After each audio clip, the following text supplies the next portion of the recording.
we're back. Just kidding, we never left. I just finished 17.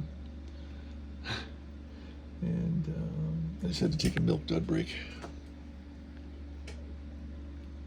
And so we'll hop on to 18 here. And after this, I saw another messenger coming down from the heaven, having great authority, and the earth was lightened from his esteem. And he cried with a mighty voice, saying, Babel the Great is fallen, and has become a dwelling place of demons, a haunt for every unclean spirit, and a haunt for every unclean and hated bird. Because all the nations have drunk of the wine of the wrath of her whoring, and the sovereigns of the earth have committed whoring with her. And the merchants of the earth have become rich through the power of her riotous living.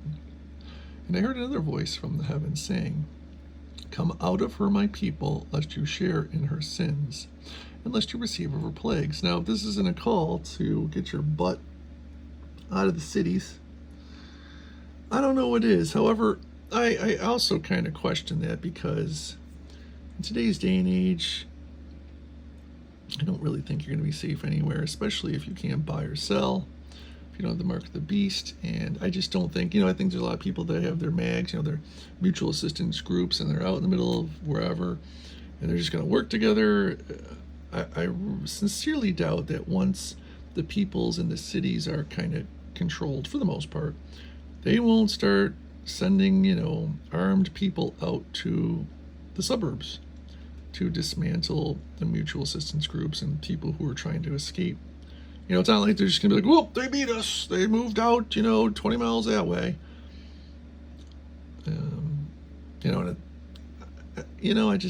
I get there's, we'll stick together. My neighbors won't go down fighting. I get that. Hey, I'm down, but I just don't think if you think you're going to run away and just be cool and pull up a lawn chair and have a front row seat to the end of the world and not come out. Well, I guess unless you're sealed in the forehead, I guess you won't have to deal with any of that stuff, and maybe that stuff will keep all the non-believers busy. Maybe that's how it goes down. But I think the time before that stuff happens, you're just going to get harassed and harassed. I just don't know. I don't know. I'm sure it's better than, I'm not sure I'm positive it'll be better than living in the cities or anywhere close to like a large population center. But as far as coming out unscathed, I'm not sure. I could be wrong. Because her sins have piled up to reach the heaven, and Elohim has remembered her unrighteousness. Remember what's righteousness? Luke 1:6, blamelessly walking in the commands of Yah, guarding the law, obviously. It doesn't mean you have to be perfect. It means just you're trying your best, and you don't keep doing it purposely. Render to her as she indeed did render, and repay her double according to her works, and the cup which she has mixed. Mix her for double, eye for an eye. So, and again, here's where some people will bring up hypocrisy in the Bible, because Yeshua is basically saying eye for an eye. But they're like earlier, he's like forgiveness and don't. You remember, that's why I always tell people I think you should read Ecclesiastes first before you read anything in the Bible. And because Ecclesiastes is kind of metaphorical, and it just prepares you. Basically, it's saying there's a time and a place for everything. What might be right at a certain time isn't right at a certain place, and what may be right at a certain place isn't right at a certain time, or it might be right at that place. There's a time to die, there's a time to live, there's a time to be happy, there's a time to be sad, there's a time to, fight, there's a time to have peace, there's a time to grow, there's a time to pick. It matters who's doing it and when and where. And I think if you, sit back and just think about life, it's a very fitting way to look at it, and explains a lot. Because remember, this is Yeshua here rendering judgment, so he absolutely can do an eye for an eye. I think the problem he has is humans tend to run on emotions, and we don't necessarily get things right. And so if we're down here and unrighteously judging, and trying to hold people to the eye for an eye standard, it can get messy quickly. Obviously, he's in favor of it on some level, and it's a really harsh way to go through things, but boy oh boy, people learn, real quick. So yeah, it's kind of my take on it. Render blah blah blah. Rare make sure she's double. As much as she esteemed herself and lived riotously, so much torture and grief give to her, because in her heart she says, "I sit as sovereigness, and I am not a widow, and I do not see mourning at all. Because of her plagues shall come in one day. Because of this, her plagues shall come in one day, death and mourning and scarcity of food, and she shall be burned up with the fire."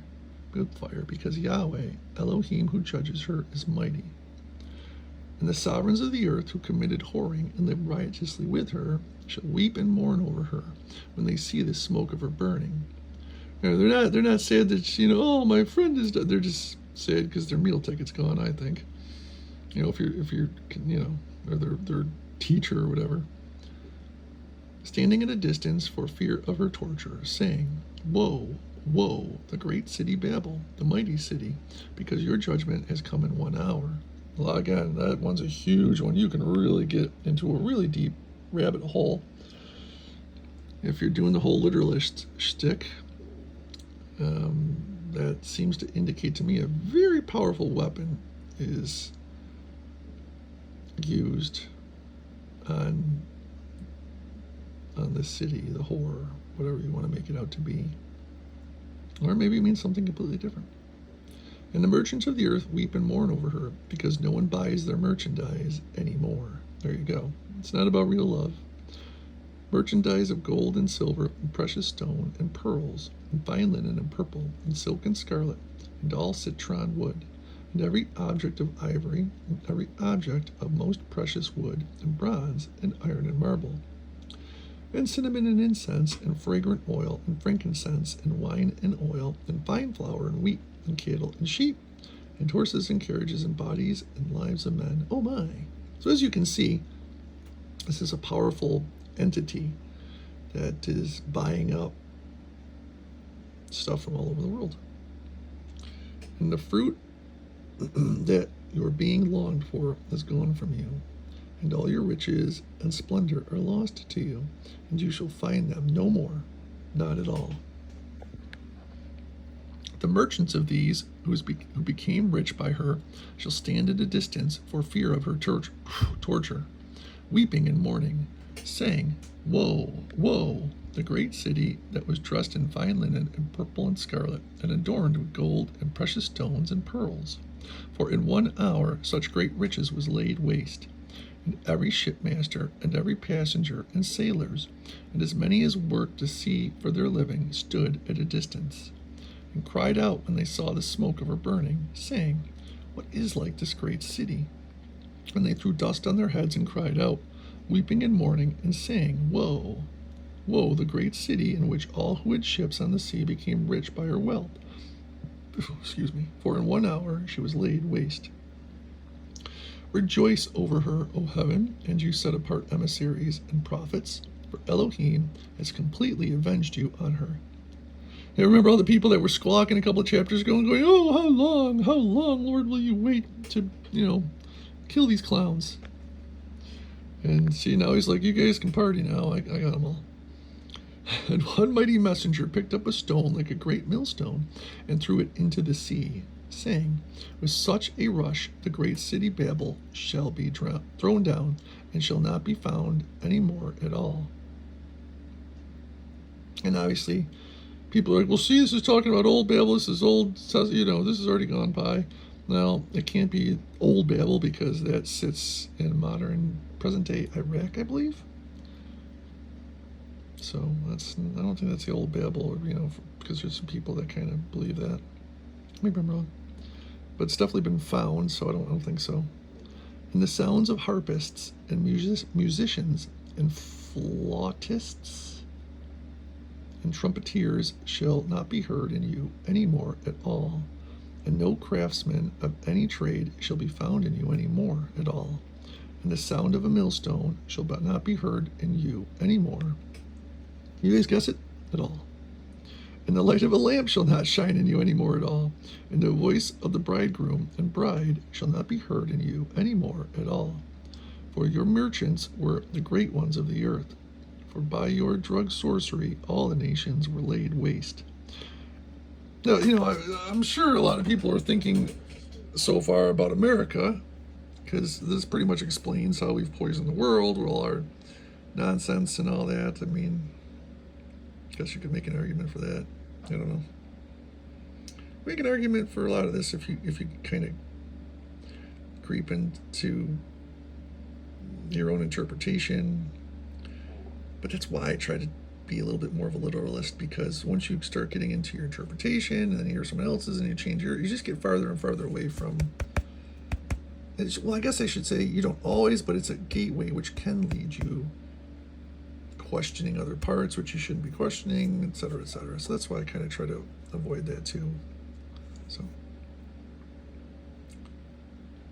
and in her was found the blood of the prophets and the set apart ones and all who were slain on the earth. There's 18. And if you have any questions, as usual, or comments, let me know. Peace out.